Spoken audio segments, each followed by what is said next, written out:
alahady fa 5 Mai 2020 ampahafaliana ry havana no iarabanantsika mpianakaviny finoana tonga eto amin'ity toerana ity hiara idera sy ankalaza ny anaran'Andriamanitra. Fifaliana koa ny arabana ireo namantsika izay manaraka izao fotoana izao amin'ny alalan'ny tambajotra Facebook sy YouTube ary Zoom. Manarak'izany dia fifaliana koa ny andraisantsika ny frère franciscain Jean-Charles Rakotondravao izay tonga hizara amintsika ny tenin'Andriamanitra ary mampahafantatra antsika fa ny mpitandrina Jean-Laurent Lasana dia miala sasatra amin'izao fotoana izao ka dia fampitotro-bavaka hatrany isika amin'izay zavatra rehetra atao eto dia anomboka ny fotoana isika. Ho aminareo rehetra ny fahasavan'i Jesosy Kristy sy ny fitiavan'Andriamanitra ary ny firaisana amin'ny fanahy masina. Ry havana mitsangana hisaotra sy hiderin'Andriamanitra amin'ny famakina ny salamo fa 8:10 mitsangana ny fiangonana. Salamo fa 8:10 fa efa nanao fahagagana izy, ny tanany akavanana sy ny sandriny masina no nahavitany famonjeny. Jehovah nampahafantaritra ny famonjeny, teo masiny izay tilisany nanehoany ny famarinany. Efa nahatsara ny famindrapony sy ny famarinany tamin'ny taranak'Israely izy. Efa nahita ny famonjen'Andriamanitsika ny vazantany rehetra. Miobiany Jehovah ny tany rehetra, velomy ny oby ka mihiraha. Mankalazahany Jehovah amin'ny lokanga, dia amin'ny lokanga sy ny fiofirana, amin'ny trompetra sy ny fitsofana ny anjomary, ka mioby eo anatrehan'i Jehovah mpanjaka. Oka rondroana ny ranomasina sy izay rehetra eo aminy, izao rehetra izao sy ny mponina eo aminy. Oka tia tanana ny rika, oka hiara-mioby aminy koa ny tendrombohitra. Eo anatrehan'i Jehovah fa avy hitsara ny tany izy, hitsara izao rehetra izao amin'ny fahamarinana izy ary ny firenena rehetra amin'ny fahitsiny. Amen. Iarahantsika aminao ny firana fa 8 andiny voalohany fa 9. Amen.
misaotra anao zay tompo raha mbola notaritinao ka tonga soana tsara indray eto amin'ity toerana izay nomenao anay ity. Misaotra anao zay omenao fahafahana malalaka maneho ny finoanay sy ny fiderananao. Mideranao izahay no ny soa rehetra nomenao anay dia izay fantatray sy izay tsy tsaroanay velively koa nefa ivelomana isan'andro. Tamin'ny herinao tompo no naharianao ny tany sy ny lanitra ka tafavory eto anatrehanao izahay mba aharianao anay indray hitovy endrika amin'ny zanakao. Tompo, efa nampanantena anay ianao fa tsy hiverina foana aminao ny teninao raha tsy efa nahavita izay nanirahanao azy. Koa tanterao ny asa nanirahanao azy mba hahatonga anay handray ny fahafenoan'i Jesosy Kristy ny fahatanterahany fifaliana. Amin'ny anaran'i Jesosy Kristy no anaovanay izany varaka izany. Amen. Mipetraka ny fiangonana.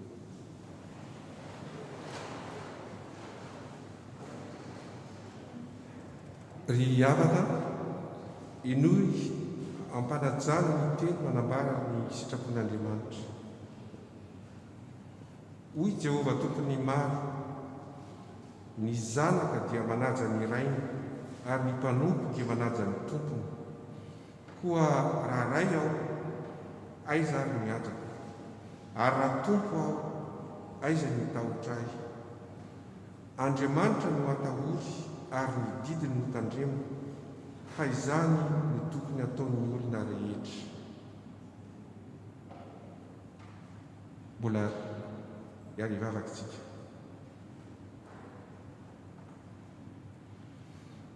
Tompo, rainay izay any an-danitra, miondrika eto anatrehanao izahay raha nare izany sitraponao izany. Sady matahotra no malahelo no fonay ankehitriny. Manenjika anay ny fieritreretanay noho ny fanomezanay alahelo anao sy ny fanaovanay izay mahatezitra anao amin'ny fiainanay isan'andro. Kanefa Tompo, misaotra anao izahay fa tsy mamaly anay miaraka amin'izay araka ny fahotanay ianao, fa mbola mamela anay hibebaka aminao. Koa indreto izahay manatona anao, mamindrafo aminay, tary ny fonay ay mibebaka marina aminao. Mamela ny herikay ka aza tsarovana intsony ny fahotanay. Amin'ny anaran'i Jesosy Kristy zanakao no angatahana izany. Amen. Iarahantsika aminao ny firana fa 700 andiny voalohany faharoa ary fahaenina.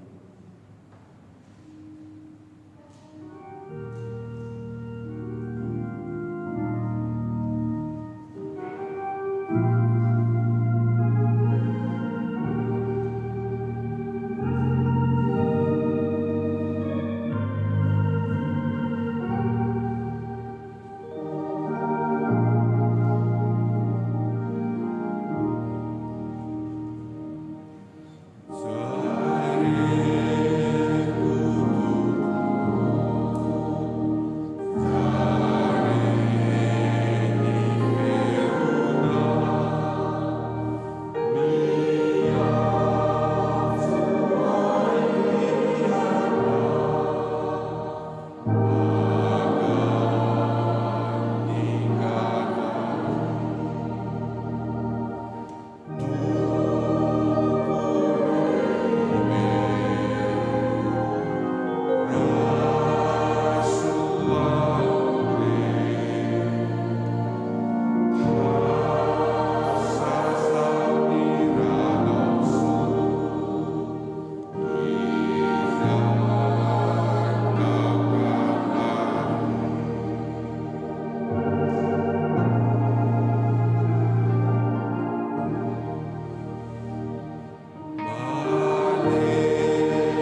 isika ariavana dia Andriamanitra fitiavana, koa raiso amin'ny fitiavana sy amin'ny fanantenana eo mpitsanganana ny famelan-keloka omeny ny tompo omeny atsika ary isangantsika.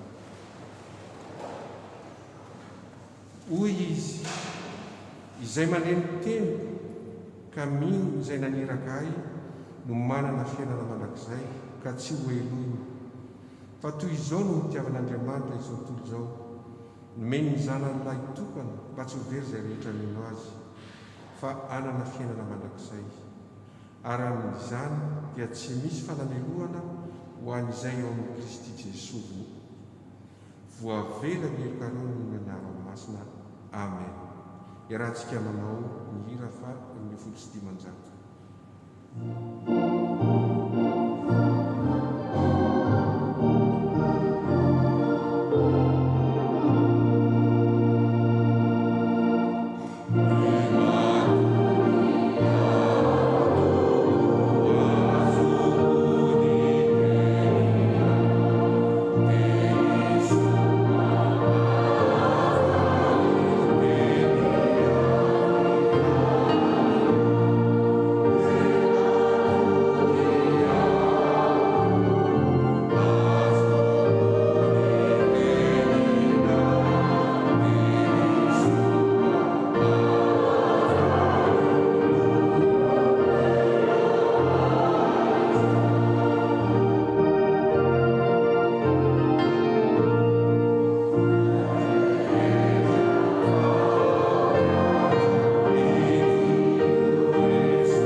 Mipetraka ny fiangonana dia tonga eo amin'ny fotoana hamakina ny tenin'ny soratra masina isika, ka mialoha azany dia rahantsika aminao ny rafa 19 sy 20 ary dia miangaza ireo tompon'andraikitra efa-ndroso ety androany.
Dieu Tout-Puissant, nous cherchons ta présence dans le chaos de nos vies. Envoie-nous ton esprit afin que nous puissions comprendre ces passages de la Bible. Nous te demandons au nom de Jésus-Christ. Amen. Je vous invite à la prière dans Acte 10, versets 25 à 48. Acte 10, versets 25 à 48. Au nom de Jésus. Au moment où Pierre arrive, Corneille vient à sa rencontre. Il se jette à ses pieds pour le saluer avec un grand respect. Mais Pierre le relève en lui disant « Lève-toi, je ne suis qu'un homme moi aussi. » Et tout en parlant à Corneille, il entre dans la maison. Là, Pierre voit des gens rassemblés. Il leur dit « Vous le savez, un juif n'a pas le droit d'être l'ami d'un étranger ni d'entrer dans sa maison. Mais Dieu vient de me montrer une chose. Je ne dois pas penser qu'une personne est impure et qu'il faut l'éviter. Je suis venu sans hésiter quand vous m'avez appelé. Je voudrais donc savoir pourquoi vous m'avez fait venir. » Corneille répond « Il y a 3 jours, à cette heure-ci, à 3 heures de l'après-midi, je priais dans ma maison. Tout à coup, un homme aux vêtements brillants s'est retrouvé devant moi. Il m'a dit « Corneille, Dieu a entendu ta prière. Il n'a pas oublié les dons que tu as faits aux pauvres. Envoie des gens à Joppé pour faire venir Simon, qu'on appelle aussi Pierre. Il habite au bord de la mer, dans la maison d'un autre Simon, un artisan qui travaille le cuir. J'ai immédiatement envoyé des gens chez toi, et tu as bien voulu venir. Maintenant, nous sommes tous ici devant Dieu. Nous sommes prêts à écouter tout ce que le Seigneur t'a commandé de nous dire. » Alors, Pierre prend la parole et dit « Maintenant, je comprends vraiment que Dieu accueille tout le monde. Si quelqu'un le respecte avec confiance et fait ce qui est juste, cette personne plaît à Dieu. C'est vrai dans tous les pays. Dieu a envoyé sa parole au peuple d'Israël. Il lui a annoncé la bonne nouvelle de la paix de Jésus-Christ, qui est le Seigneur de tous. Tout a commencé après que Jean a lancé cet appel. Faites-vous baptiser. Vous savez ce qui est arrivé, d'abord en Galilée, puis dans toute la Judée. Vous savez comment Dieu a répandu la puissance de l'Esprit Saint sur Jésus de Nazareth. Jésus est passé partout en faisant le bien. Il guérissait tous ceux qui étaient prisonniers de l'esprit du mal, parce que Dieu était avec lui. Et nous sommes témoins de tout ce qu'il a fait dans le pays des Juifs et à Jérusalem. On l'a supprimé en le clouant sur une croix. Mais le 3e jour, Dieu l'a réveillé de la mort et il lui a donné de se montrer, non pas à tout le peuple, mais à nous. En effet, Dieu nous a choisis d'avance comme témoins. Quand Jésus s'est relevé de la mort, nous avons mangé et bu avec lui. Il nous a commandé d'annoncer la bonne nouvelle au peuple et de rendre ce témoignage. Jésus est celui que Dieu a choisi pour juger les vivants et les morts. Tous les prophètes ont parlé de lui en disant « Toute personne qui croit en Jésus reçoit par son nom le pardon des péchés. » Pendant que Pierre parle encore, l'Esprit Saint descend sur tous ceux qui écoutent la parole de Dieu. Les croyants d'origine juive qui sont venus avec Pierre sont très étonnés. En effet, Dieu donne largement l'Esprit Saint même à ceux qui ne sont pas juifs. Les croyants entendent ces gens parler en langue inconnue et chanter la grandeur de Dieu. Alors Pierre dit « Maintenant, ces gens ont reçu l'Esprit Saint comme nous. On ne peut donc pas empêcher d'être baptisés de nous. » Et Pierre commande de les baptiser au nom de Jésus-Christ. Alors tous lui demandent de rester quelques jours avec eux.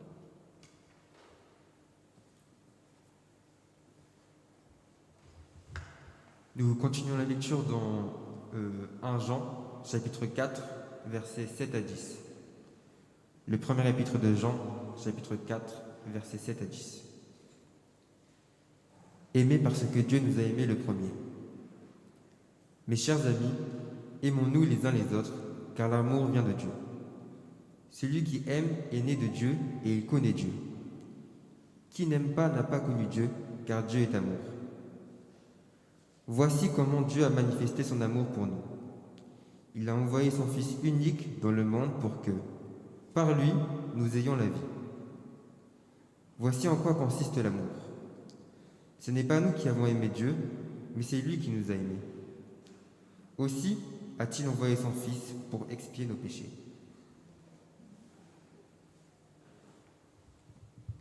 Nous terminons la lecture dans l'Évangile selon Jean, Jean chapitre 15, du verset 9 au verset 17. Je vous ai aimé comme le Père m'a aimé. Restez dans mon amour. J'ai obéi au commandement de mon Père et je reste dans son amour. De la même façon, si vous obéissez à mes commandements, vous resterez dans mon amour. Je vous ai dit cela pour que vous ayez ma joie et pour que votre joie soit complète. Voici mon commandement. Aimez-vous les uns les autres comme je vous ai aimés. Si quelqu'un donne sa vie pour ses amis, c'est la plus grande preuve d'amour. Vous êtes mes amis si vous faites ce que je vous commande. Je ne vous appelle plus serviteur. En effet, le serviteur ne sait pas ce que son maître fait. Je vous appelle mes amis parce que je vous ai fait connaître tout ce que j'ai entendu chez mon Père. Ce n'est pas vous qui m'avez choisi, mais c'est moi qui vous ai choisi. Je vous ai envoyé produire des fruits et des fruits qui durent. Ainsi, mon Père vous donnera tout ce que vous lui demanderez en mon nom. Ce que je vous commande, c'est de vous aimer les uns les autres. Et soranani nitomp non filazansa.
Dia izany ry zany no mampiditra antsika amin'ny toriteny.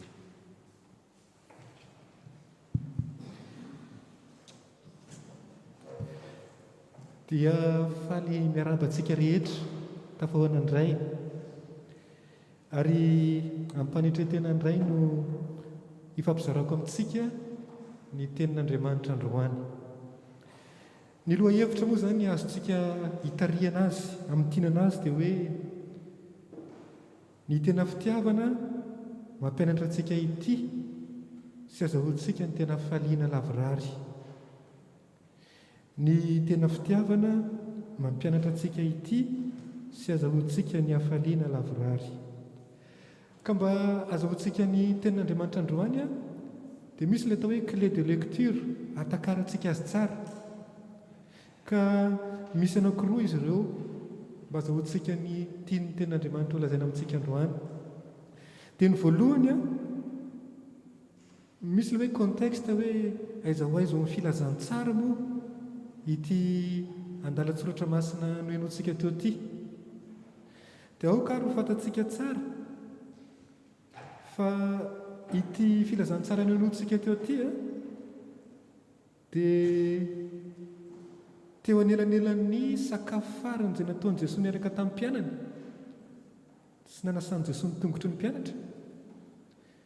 Teo anelanelan'izay sy ny hafatesany sy ny hijaliany. Dia teo ampovoany zany, teo ampovoan'izay ity tenin'Andriamanitra ity. Teo anelanelan'ny niarahany sakafo farany tamin'ny mpianatra sy ny hijaliany sy ny hafatesany. Teo ampovoany teo. Zava-dehibe no atahafantarantsika an'izay satria miankina amin'izay nazahoantsika azy tsara. Ny tiana lazaina zany dia hoe androantsika moa ny sakafo farany jaonina toko 17. Ny hijaliany Jesosy ny hafatesany dia ny toko 17 sy 18. Androantsika eo amin'ny toko 15. Ka ny toko 14, 15, 19, 17 ao amin'ny filazantsara ny jaonina dia karazana hoe farafatr'i Jesosy ho an'ny mpianatra, testament. Dia izay no mila fantatritsika izay contexte izay mba ho azontsika tsara. Izy ity zany resaka afatrafatra, farahafatra. ary rehefa miteny hoe farahafatra izany dia zava-dehibe. Ny jaona toko fa 14 ka hatramin'ny 17 dia farahafatra Jesosy ho an'ny mpianatra talohan'izy hijaly sy ho faty.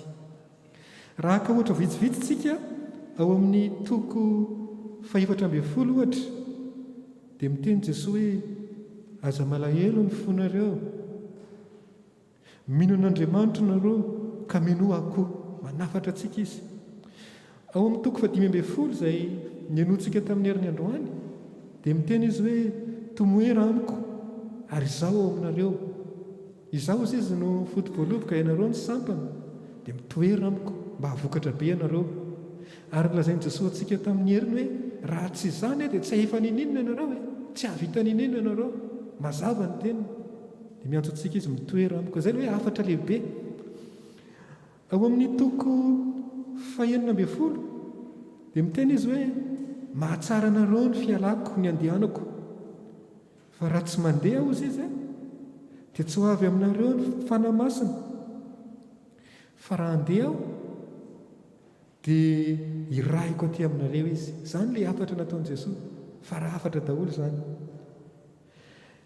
Ao amin'ny toko 17 io dia hoenotsika amin'ny herin'ny androany dia mbola mivavaka mafy izy ary faniriany lalina ozy izy hoe ray masina, tehirizo ireo amin'ny anaranao zay tehirizo amin'ny anaranao izay nomenao ahy, mba tsy hisy ho very ary mba ho ray an'izy rehetra tahaka ny maharay antsika. Izany ny faniriana lalina tao am-pon'i Jesosy, fa raha hafatra alohan'izy ho faty sy hijaly sy ho faty dia nanafatrafatra.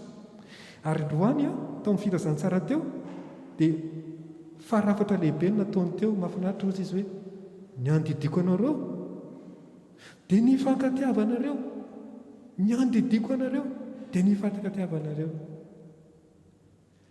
Za milaza aminareo ny olona rehefa ho faty ny ray aman-dreny tahaka izany dia tsy manadino manafatrafatra rehefa mahafantatra hoe efa akaiky ny ho farany ny hafatezana dia manafatrafatra. Ary ny hafatra voka dia izay tena ho am-po, izay tena votoatin-javatra. Dia tahaka izay koa Jesosy dia io jerevinareo iteniny eo ny andidiko anareo dia ny hifankatiavanareo. Izay aloha izany contexte anankiray mba azahoantsika ny ten'Andriamanitra androany. Fa raha hafatra izy ity, testament izy ity. Dikan'izany tena hoe zavatra lalina ao anatin'i Jesosy no omeny atsika. Ny zavatra faharoa, misy an'io phrase clé anankiray io hitariantsika ihany koa ny tena azahoana ny ten'Andriamanitra androany. Dia ingatsika hozy Jesosy hoe tsy ataoko hoe mpanompo intsony ianareo, fa ny mpanompo ozy izy tsy mahalala izay ataon'ny tompony, fa efa nataoko hoe sakaiza ianareo, satria izay rehetra reko tamin'ny raiko no nambarako taminareo. Io no tena azahoantsika ihany koa ty ten'Andriamanitra androany ity. Io teny Jesosy io, tsy ataoko mpanompo intsony ianareo, fa ny mpanompo tsy mahalala izay ataon'ny tompony, fa ataoko hoe sakaiza ianareo satria izay rehetra reko tamin'ny raiko dia nambarako taminareo avokoa. Amin'ny fiainantsika maha-olombelona antsika andavanandro dia fantatsika tsara fa ny fiainana sy ny tsy ambaratelo dia tsy mba fambara amin'ny olona mandalo na amin'ny olona tsy fantatra. Eny fa na dia amin'ny namana rehetra aza dia tsy fambara ny fiainanao sy ny tsy ambaratelonao. Dia ny tsy ambaratelo sy ny fiainana dia ampafantarina ny zanaka ao an-trano, ny ankohonana, namana akaiky, voafidy, miavaka. Dia izay indrindra ny eto hoe itsika izany dia tsy ataon'i Jesosy hoe olo-kafa intsony. Amin'ny tentsika malagasy hoe tsy zanak'ikala hafa intsony tsika, tsy vahiny, tsy olo manjeny, tsy olo-ko azy intsony tsika, tsy olo mandalo intsony tsika, fa tompo-tany izany tsika, ankohonan'Andriamanitra, fianakavian'Andriamanitra, namana akaikin'i Jesosy. Ary izay no tiana lazaina eto. Any amin'ny Efesianina koa moa ahitantsika an'izay Paoly dia miteny an'izay hoe tsy azo atao hoe oloko azy na vahiny intsony ianareo fa mpiray fanjakana amin'i Jesosy. Dia tsy ataony hoe olon-kafa intsony zany tsika, ambarany amintsika ny marina satria raisiny ho toy ny ankohonana tsika, raisiny ho toy ny namana akaiky tsika, dia ambarany atsika ny sekret. Izay ilay izy, ambarany atsika ny sekret, ambarany atsika ny tsambaratelo rehetra izay reny tamin'ny ray. Ozy izy hoe satria izay rehetra reko tamin'ny ray no ambarako anareo, tsy misy afeniko.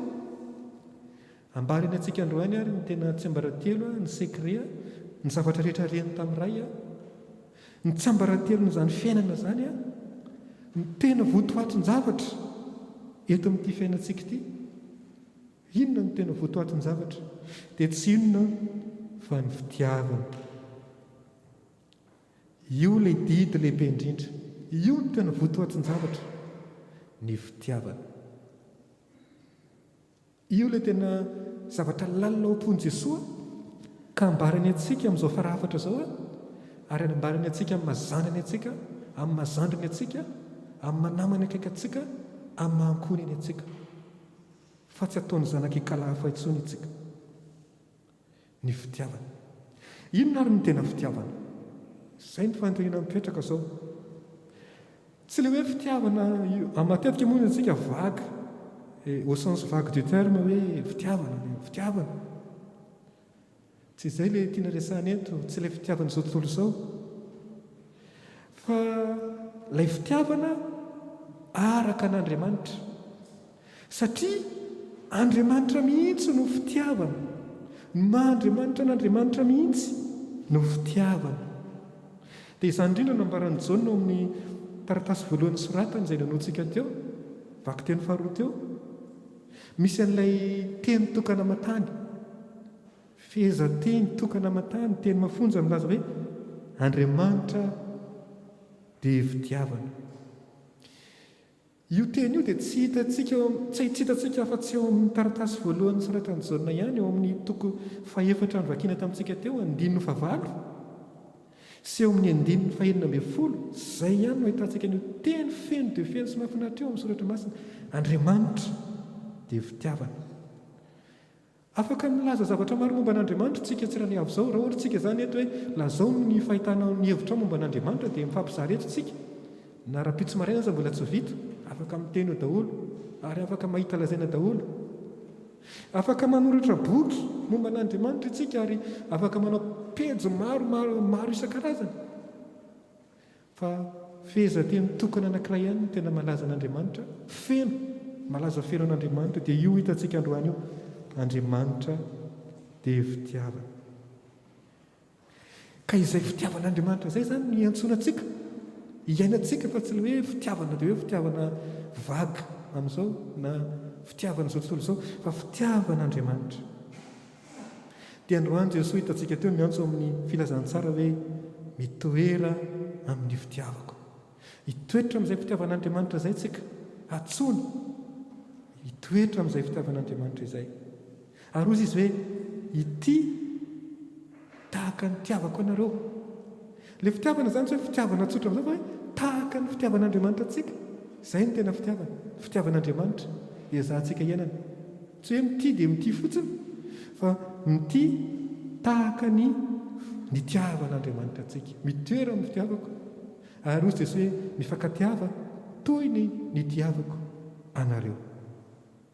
Inona ary izay tena fitiavana izay fitiavan'Andriamanitra izay? Voalohany, ampianarin'ny ten'Andriamanitra amintsika androany, fitiavana tsy mizatavan'olona sy tsy manavakavaka.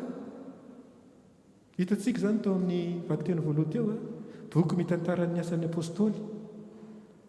Ny fitiavana iantsoan'Andriamanitra antsika dia fitiavana tsy manavakavaka na mizatavan'olona na fitiavana manisy efitrefitra.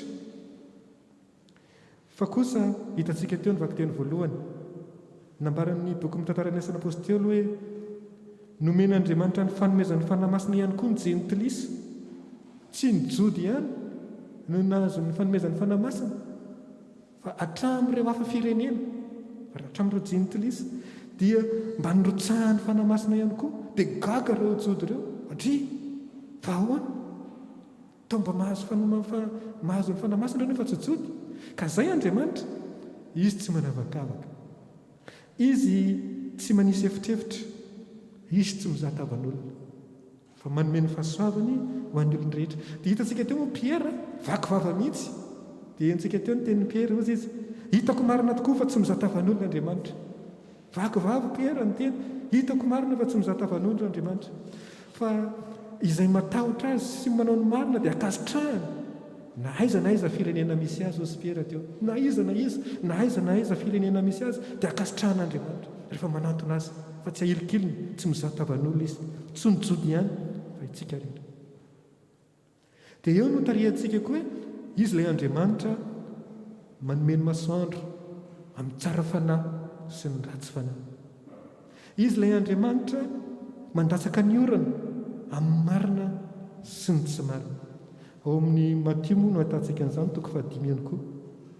Dia izay ilay fitiavan'Andriamanitra tahaka ny masoandro be io, masoandro be lohataona izay miposaka ho an'ny olon-drehetra, fa tsy misy hoe reto ihany mahazo, reto tsy mahazo. Raha mba ataon'Andriamanitra an'izany moa tsika eo amin'ny fiainantsika, jerevinareo ohatra izao eo amin'ny fiainana maha-olombelona antsika, izay manam-bola dia afaka mividy, afaka manana. Izay tsy manam-bola normalna, tsy manana, tsy afaka mividy. Fa tsy mba izany ny fitiavan'Andriamanitra antsika, fa omeny daholo tahaka ny masoandro io, na ny marina na ny tsy marina, na ny maditra na ny endry, na ny mino azy na ny tsy mino azy, na hatramin'ny maniratsira sy maniratsira azy mahazo daholo, ny orana mahazo daholo, ny rivotra mahazo daholo.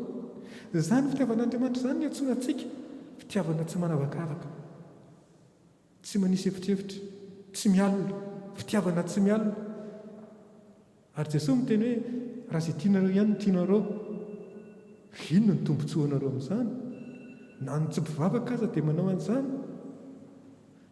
Raha ny miarabanareo ihany no arabainareo, inona moa izany? Manao an'izany daholo ny olona. Izany raha manao ny soanareo ihany no anaovanareo soa, inona izany? Hoy Jesosy, tiavo eny hatramin'ny vavalinareo, manaova soso ny vavaha eny hatramin'ireo manenjika anareo, hatramin'ireo mankahala anareo. Izany ilay fitiavana antsoina antsika ry kristianina havana, izany ilay tena fitiavana ho hitantsika rehefa avy eo amin'ny fiara mahasambatra, ahitana faliana. Izay moa no hevitra antsika eto, fitiavana, ny tena fitiavana manosika antsika ity, ilay fitiavan'Andriamanitra manosika antsika ity, ary tena ahitana an'izany hasambarana sy hafaliana zany. Fitiavana tsy manavakavaka. Faharoa, fitiavana manao dingana voalohany. Ino moa no tiana lazaina? Ny fitiavan'Andriamanitra antsika dia fitiavana tsy mitady ho tiavina. Izay ianao mitady ho tiavina. Fa fitiavana mitady ity mandrakariva, manao premier pas, raha ohatra izay no lazaina azy. Manao dingana voalohany, ary amin'ny soratra masina androany, izy ilay tia antsika mialoha. Tsy hoe isika no miazakazaka ity azy voaloha, izy no tia antsika mialoha.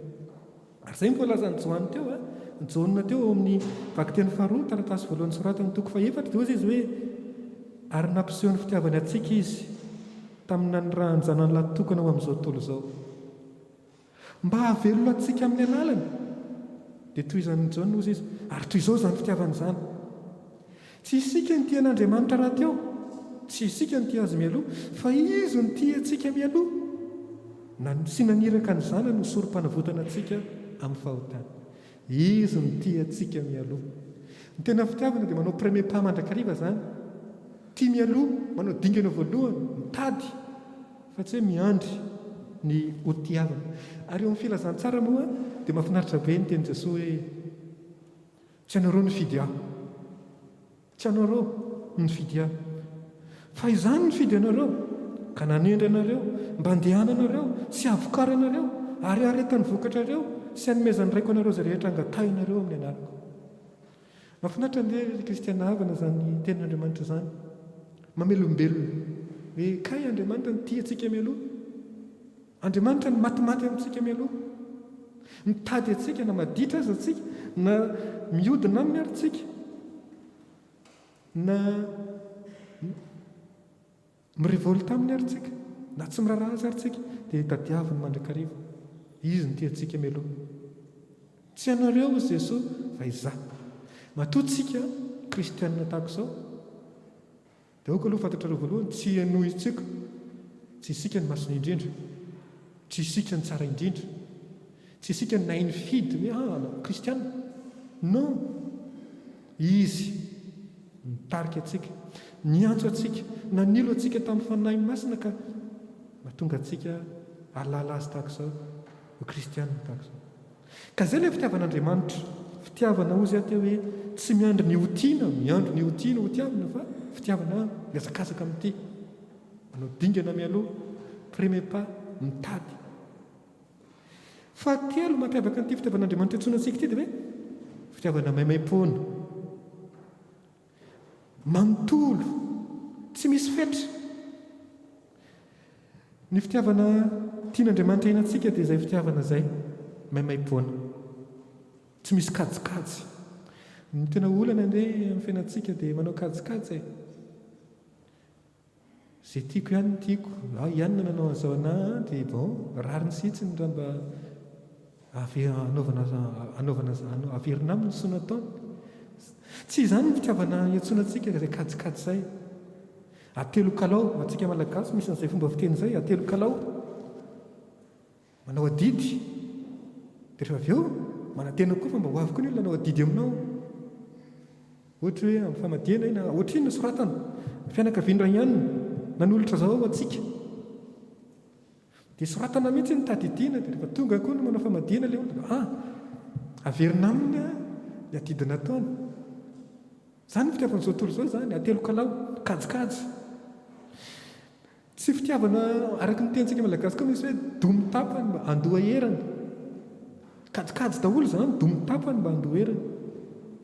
Fa ny fitiavana iantsoana antsika ry kristianavana raha toy isika no sambatra dia hoe fitiavana tsy misy tambiny sy manontolo. Ary izay nambaran'i Jesosy ao amin'ny filazantsara teo hoe tsy misy manam-pitiavana lehibe afa-tsy ny mafony ainy ho an'ny sakaizana. Tsy misy manam-pitiavana lehibe afa-tsy ny mafony ainy ho an'ny sakaizana.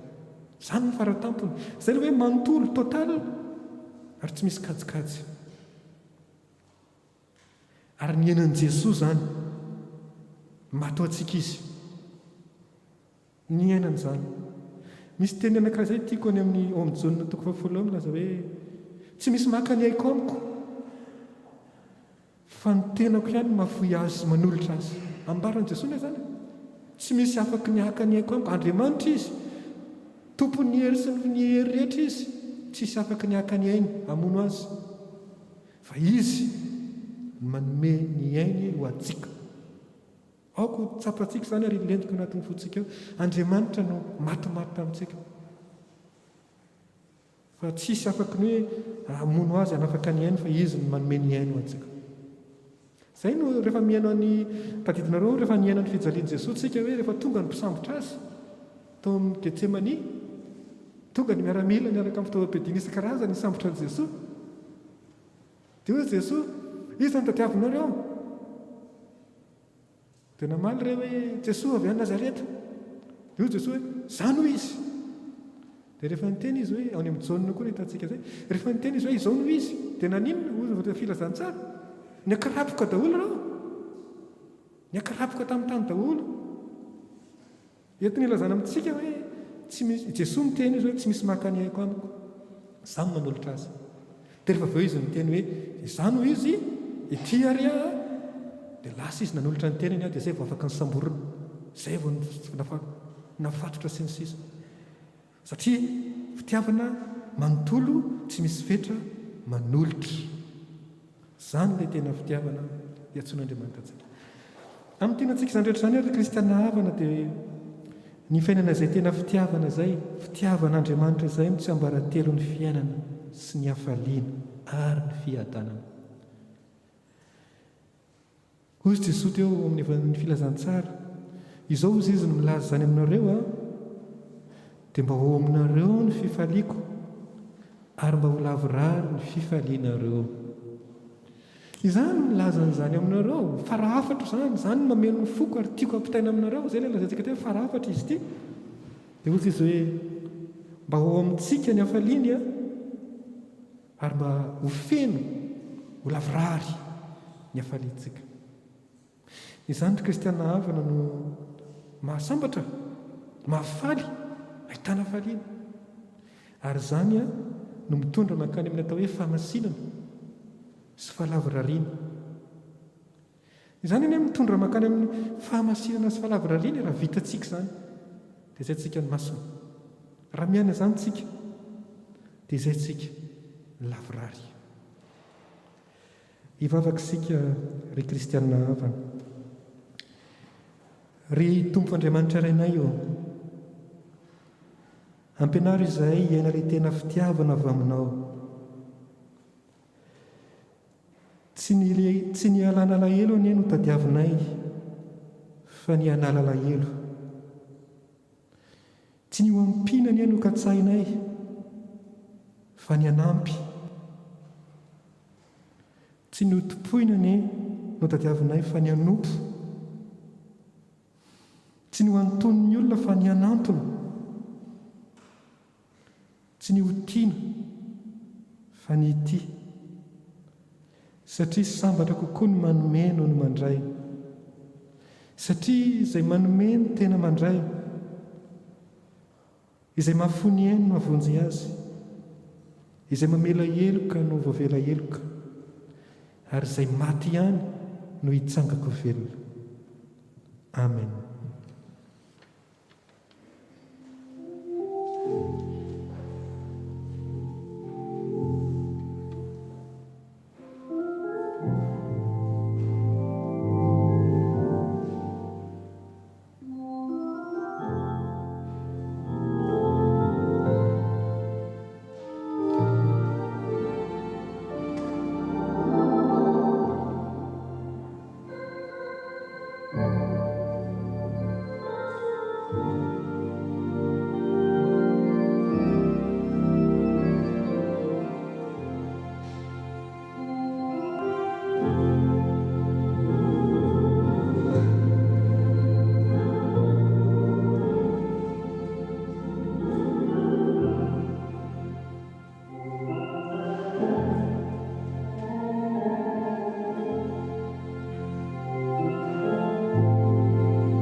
Tsy misy atokopena.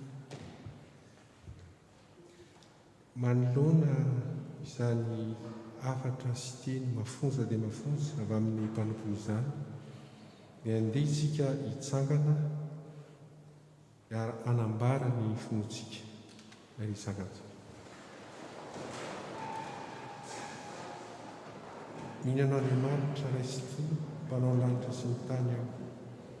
Ary mihinana Jesosy Kristy zanalahy tompontsika, izay torotorona tamin'ny fanahy masina, niteraka Maria Virginy, nijarona nanapaka Pontius Pilato, nombona tamin'ny hazo fijaliana, matika nalevina, midina tamin'ny fiaina-tsita, nitsangana tamin'ny maty tamin'ny andro fahatelo,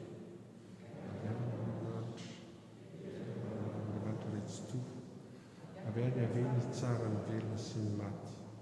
Ny fanahy masina, ny fiangonana masina maneho an'izao tontolo izao, ny fiombonana ny olona masina, ny famelan-kely, ny fitsanganany tena maty, ary ny fanaman'izay. Amen. Mipetraka ny fiangonana. Dia tonga eo amin'ny fotoana ilazana ny raharaha isika, ka vilany mpiandraikitra hanao izany.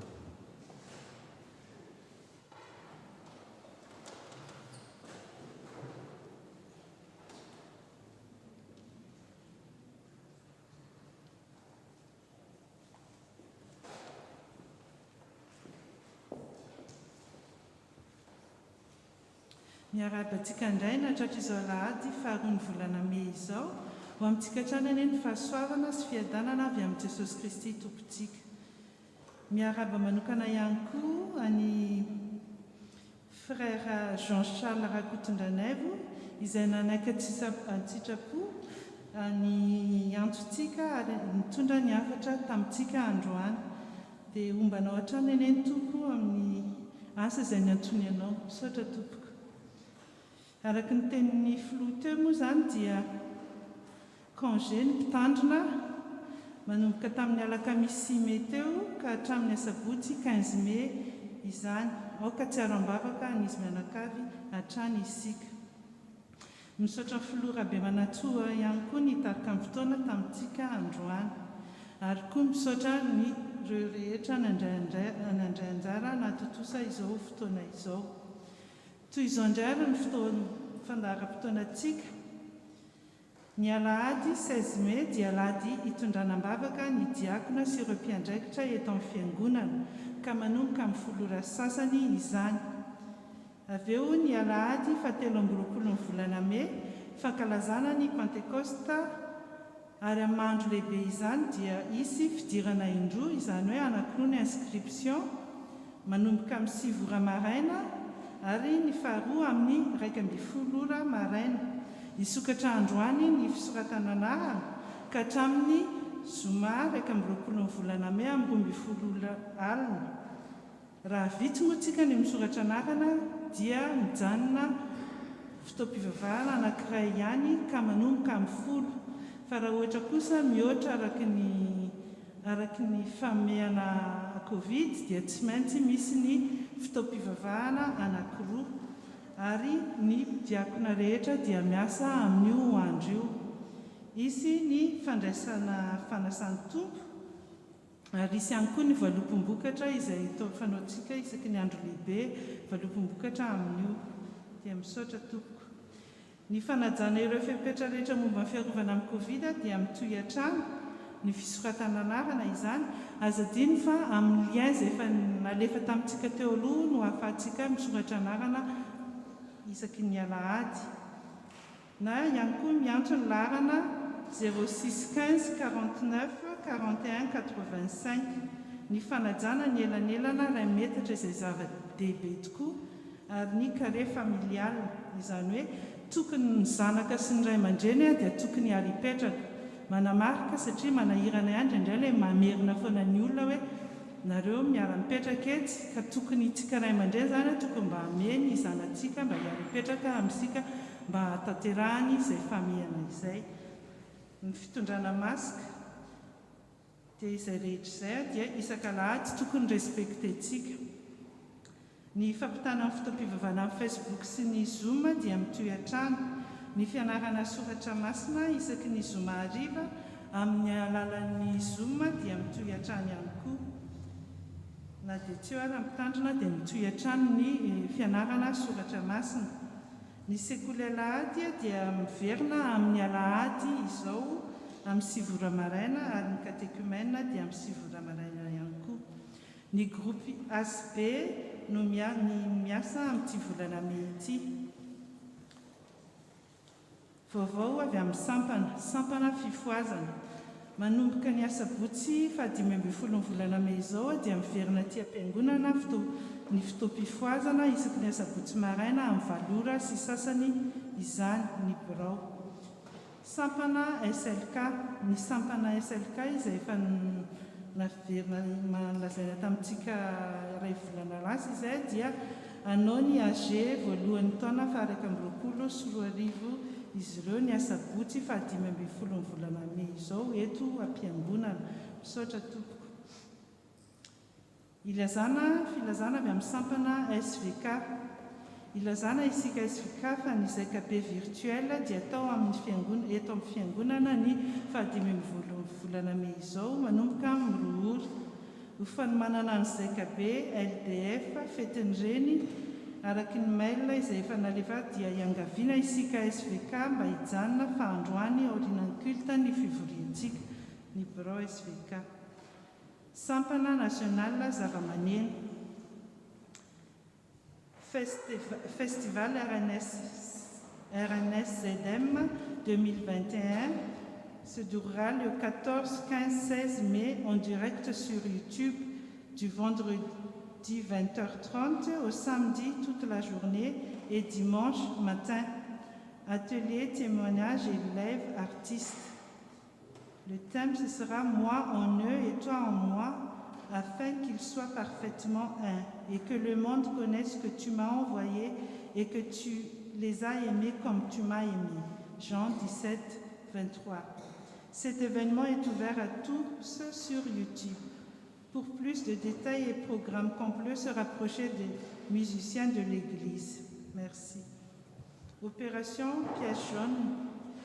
Averina entanina ihany moa tsika zany amin'ilay pièce jaune, tsy ny pièce jaune ny tena tsara fa ny billet angambany.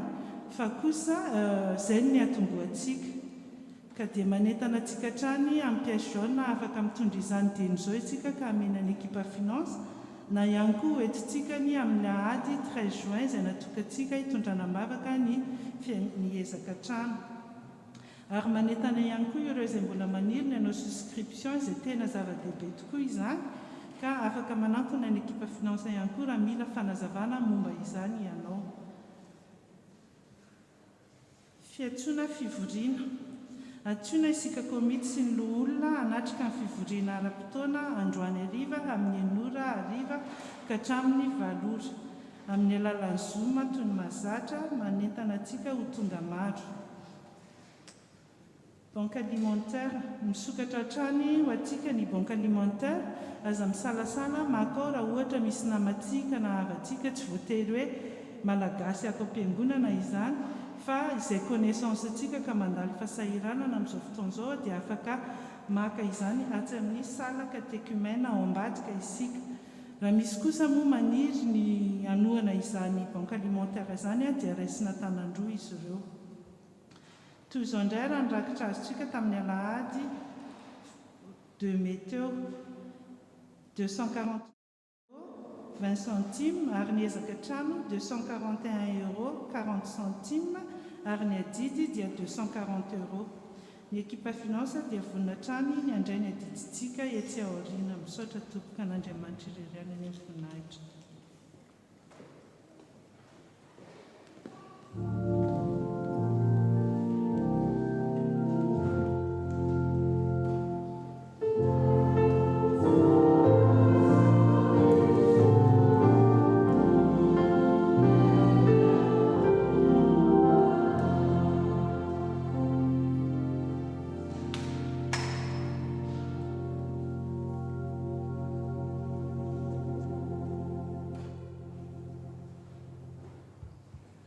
Au nom de Jésus. C'est pourquoi, moi, le Seigneur, je vous déclare, courage, Zorobabel, courage, Josué, fils de Yosadak, toi qui es grand prêtre, courage, tous les gens du pays.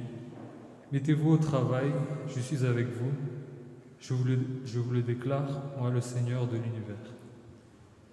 Prions. Nous te remercions, Seigneur, de pouvoir nous permettre encore de nous réunir ici, dans ce lieu que tu nous as offert, afin que nous puissions te louer. Gloire à toi, Seigneur. Nous remettons la suite de nos différents projets entre tes mains. Donne la sagesse aux responsables et que ton Saint-Esprit les accompagne durant leur mission. Et encourage également les fidèles à participer à ce projet qui nous tient à cœur, que ce soit par les souscriptions, par le don d'énergie, de temps ou même d'idées. C'est en ton saint nom que nous faisons cette prière. Amen.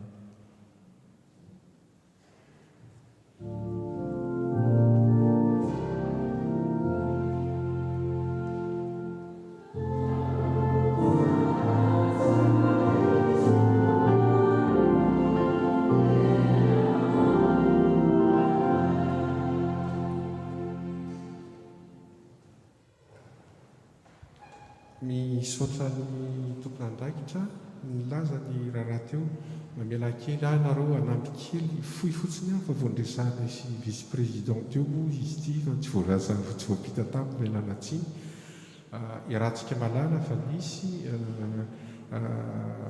fiatoana ny asa teto amin'ny fiangonantsika ny isakasabotsy dia ny manomboka amin'ny heriny zany a dia misokatra indray a ny asa fa ny zavatra angatahana amintsika dia hisy fisoratana anarana mba hahafahana mahafantatra ny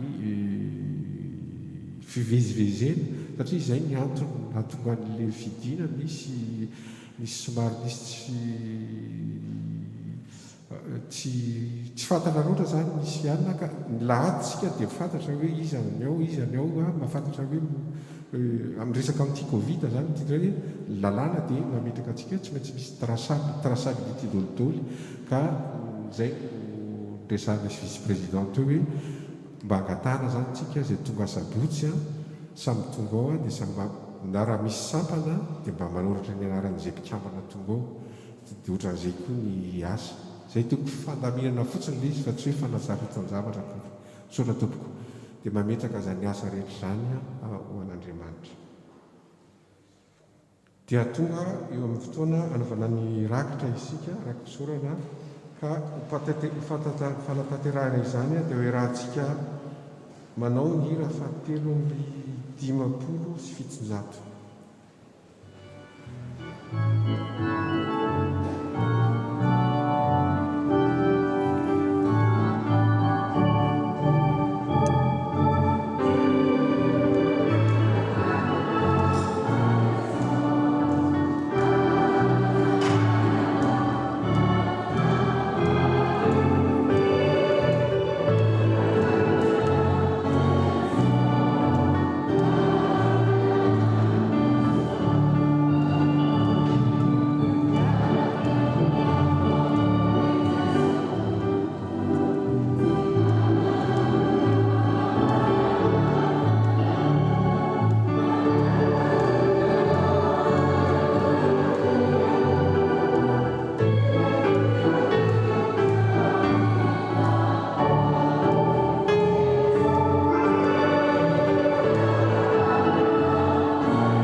Fanolorana ny rakitra dia ataontsika eo am-pitsanganana ny hira fa 1:177.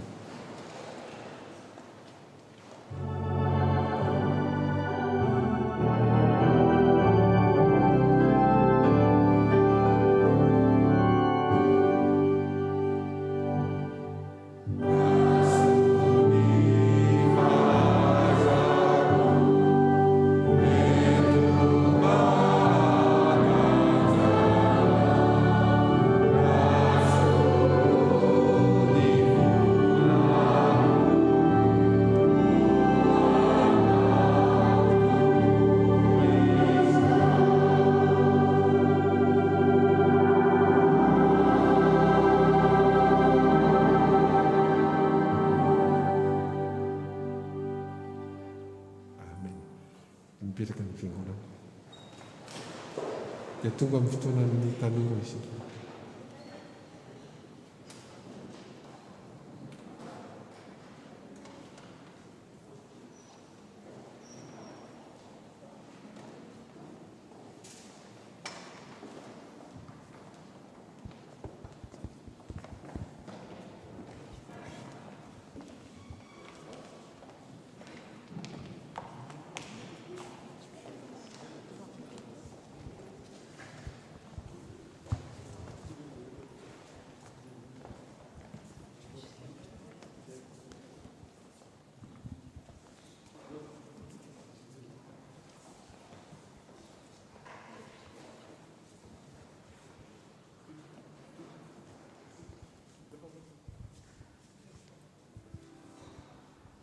Avant d'interpréter le chant 3F de 1 Christi, on aimerait vous partager un verset qui se trouve dans 1 Corinthiens chapitre 13, verset 13, au nom de Jésus.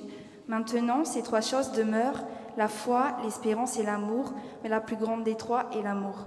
On sait tous que ça fait bientôt 2 ans, on vit dans des moments, dans un temps difficile, des conditions pas évidentes. Beaucoup nous ont quittés.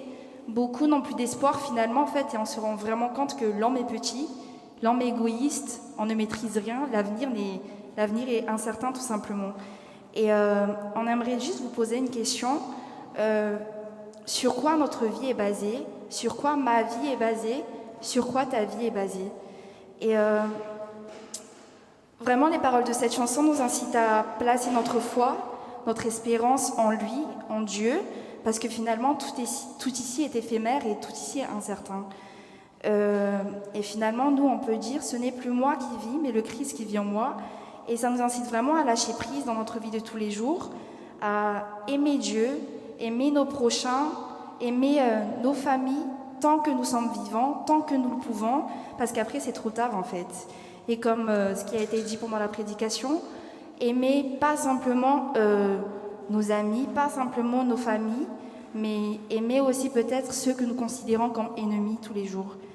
On vous invite vraiment à être des lumières tous les jours, comme le pasteur il dit, pas seulement des chrétiens de dimanche, parce que c'est bien beau de venir au culte, mais finalement, est-ce que tous les jours nous sommes imbibés de la parole de Dieu? Est-ce que tous les jours nous sommes imbibés de l'amour de Dieu? Voilà, soyez tous bénis.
Merci à nos jeunes que Dieu veille toujours sur vous. Tonga amin'ny fotoana anaovana ny vavaka fisaorana sy fangatahana isika.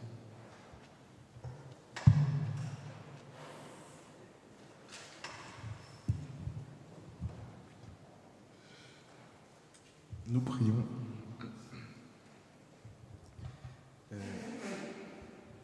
Seigneur, merci pour tout ce que tu fais pour nous chaque jour de nos vies. Merci d'avoir la chance, le privilège de pouvoir se réunir malgré la situation sanitaire pour pouvoir glorifier ton nom. Bénis cette Église, les projets à venir, ainsi que tous ses paroissiens. Tu connais les difficultés que nous rencontrons, alors envoie-nous ton Saint-Esprit afin d'aider les responsables à faire les bons choix et à mettre en œuvre le maximum pour cette Église. Merci Seigneur de nous accorder la chance aussi d'être en bonne santé et de veiller aussi sur ceux qui ont une santé plus fragile. Aide les personnes malades, endeuillées, les personnes se sentent perdues ou dans la solitude. Protège-les, eux, ainsi que leurs proches, de leur combat, qu'ils gardent toujours foi en toi et qu'ils gardent toujours foi en toi. Je te remets nos vies, nos projets, ainsi que nos études pour nous les jeunes, car tu sais qu'en ce moment c'est assez compliqué. Donne-leur la force de s'accrocher et de te faire confiance afin de poursuivre leurs efforts dans l'adversité. Je te prie également d'aider les moins jeunes, comme les parents, les grands-parents ou les tontons, de les aider dans leur famille, leur foyer, car tu sais que c'est aussi pas facile pour eux, et de les aider à être toujours des exemples pour les plus jeunes. Envoie-nous que ton Esprit Saint nous parvienne et nous aide à toujours être reconnaissants des petites choses que tu nous donnes et d'être meilleurs chaque jour et d'aimer son prochain. Pardonne nos péchés, les manquements et les fautes que nous avons pu commettre et tout ce qui n'allait pas selon ta volonté. Purifie nos cœurs et aide-nous à avoir une meilleure attitude envers toi et guide nos actes, nos paroles et nos pensées. Et je finis cette prière par la prière que tu nous as apprise. Notre Père qui es aux cieux, que ton nom soit sanctifié, que ton règne vienne, que ta volonté soit faite sur la terre comme au ciel. Donne-nous aujourd'hui notre pain de ce jour. Pardonne-nous nos offenses, comme nous pardonnons aussi à ceux qui nous ont offensés. Ne nous soumets pas à la tentation, mais délivre-nous du mal, car c'est à toi qu'appartiennent le règne, la puissance et la gloire, pour les siècles et les siècles. Amen.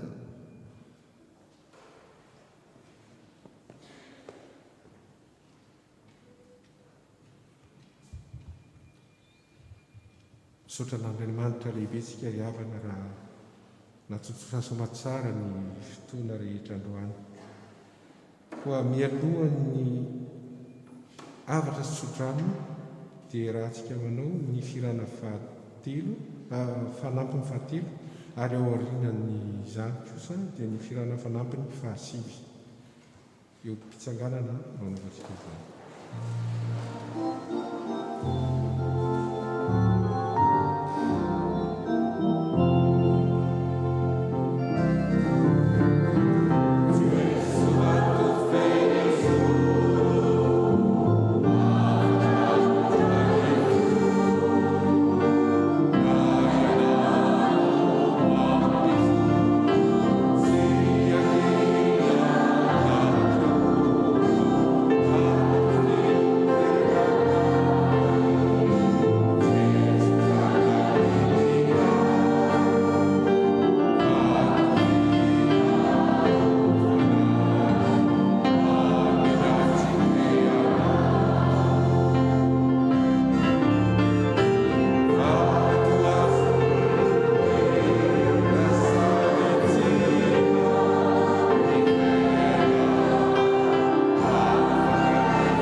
Izao ny havatra sosotrano omen'ny tompo antsika.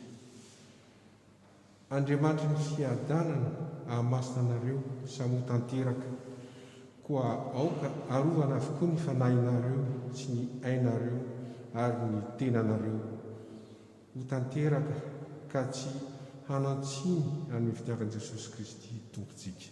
Amen.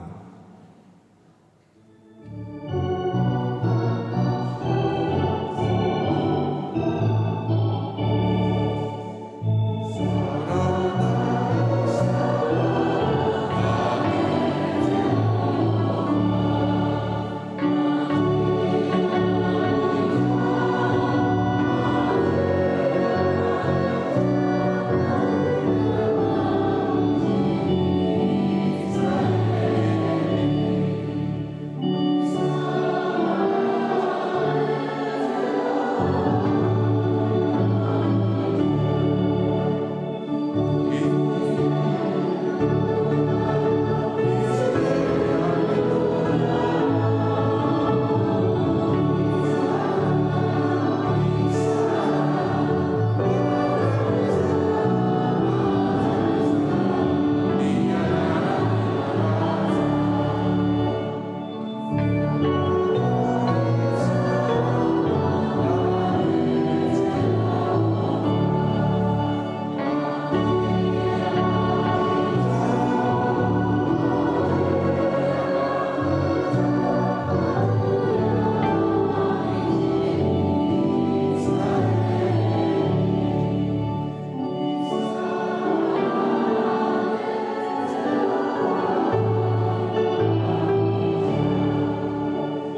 Andriamanitra resy zanaka ary fanahy masina izay hatramin'ny taloha indrindra ka ho mandrakizay mandehana amin'ny fiadanana ka manompo ny tompo. Dia mirary soa mirarena sambatra atsika rehetra.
Mandroso ety anoloana daholo tsika amin'izay dia mba